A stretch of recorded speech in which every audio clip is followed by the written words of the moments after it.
शराब माफिया, ज़मीन माफिया, बालू माफिया, ये तीनों मिलकर के बिहार को बर्बाद कर रहे थे। और इस सरकार में इस कानून के तहत सभी अपराधियों को भी सजा होगी और माफियाओं पे निश्चित तौर पे नकेल कसा जाएगा। नमस्कार, आप देख रहे हैं ब्रेकिंग बिहार। कल ही देश के गृह मंत्री अमित शाह पालीगंज आए थे और उन्होंने कहा था कि जो भी गलत करेगा उसे उल्टा लटका करके सीधा कर दिया जाएगा। इसका परिणाम नजर आया, देर शाम परिणाम नजर आया, जब बालू के बड़े कारोबारी आरजेडी से ताल्लुक रखने वाले नेता सुभाष यादव की ईडी ने गिरफ्तारी कर ली। इसी सवाल पर भारतीय जनता पार्टी के बिहार के पूर्व प्रदेश अध्यक्ष संजय जायसवाल से जब सवाल किया गया तो उन्होंने सीधे तौर पर कहा कि सुभाष यादव जैसे लोग जो गलत करेंगे उनको फंसना ही है। साथ ही साथ सीधे तौर पर कहा कि जो नया कानून बना है मुख्यमंत्री नीतीश कुमार, सम्राट चौधरी और विजय सिन्हा की सरकार में, वो इसी के लिए बना है कि जो माफिया हैं उन पर नकेल कसा जाएगा और माफिया को अपना काम बंद करना होगा, या वो अंदर जाएंगे या बिहार से बाहर जाएंगे। साथ ही साथ सीटों के गठबंधन पर लेकर के उन्होंने सीधे तौर पर कहा कि कहीं किसी प्रकार का कोई दिक्कत नहीं है, एनडीए में ऑल इज वेल है, किसी प्रकार की कोई दिक्कत नहीं है और जो भी दल है वह सब मिल बैठ करके सीटों का बंटवारा कर लेंगे। यहाँ तक कि चिराग पासवान की नाराजगी के सवाल पर भी उन्होंने कहा कि कहीं कोई नाराज नहीं है। सुनिए आप क्या कुछ कहा संजय जायसवाल। है कि बिहार में जो भी तंत्र का भूमि माफिया को उल्टा लटका के सीधा कर, और इसका असर भी देखने को मिला। कल रात में सुभाष यादव को ईडी ने गिरफ्तार किया।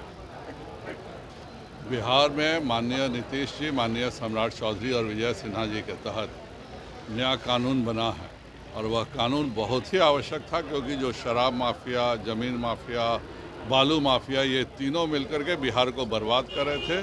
और इस सरकार में इस कानून के तहत सभी अपराधियों को भी सजा होगी और माफियाओं पे निश्चित तौर पे नकेल कसा जाएगा। कल सुभाष यादव को देर रात गिरफ्तार किया गया। जो जैसे कर्म करिएगा वैसा फल भुगतिएगा।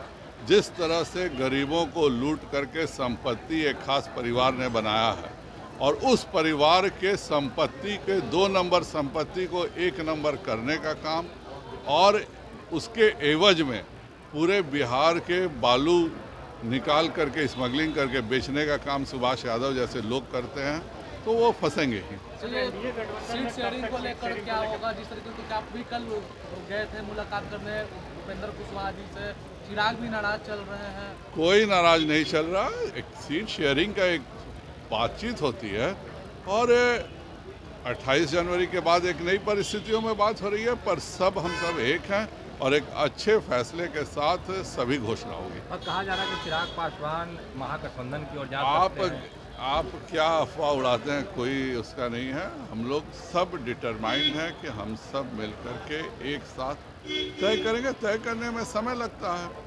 5 दल हैं तो पांचों दल का एक समय लगता है, पर एक बहुत ही अच्छे माहौल में सभी के साथ बात हो रही है। एनडीए में ऑल इज वेल हो जाएगा? कभी गड़बड़ था ही नहीं तो हो जाएगा का क्या मतलब है।